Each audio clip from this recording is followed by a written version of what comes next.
నేనొక్కడినే ఎలా ఆపగలను? ఒక్కడివేనా? అరికాలు విదిలించి మహాసముద్రాన్ని లంఘించినవాడు.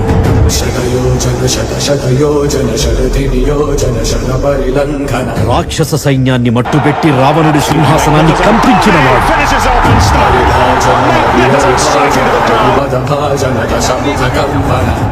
చిన్న నిప్పురవ్వతో లంకా నగరాన్ని అగ్నిలో అలికినవాడు.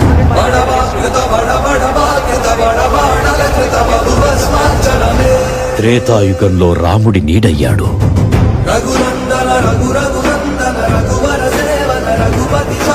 ద్వాపర యుగంలో కృష్ణార్జునుల రథకేతనమై గర్జించాడు.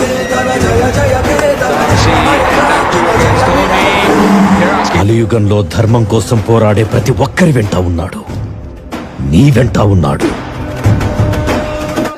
ధర్మ ధర్మ నిర్వహణ కోరిన దర్పతోడ దుర్జయ సమమౌలని చాటిన నాటి పురాణ ప్రబోధం నలు చరకులుగా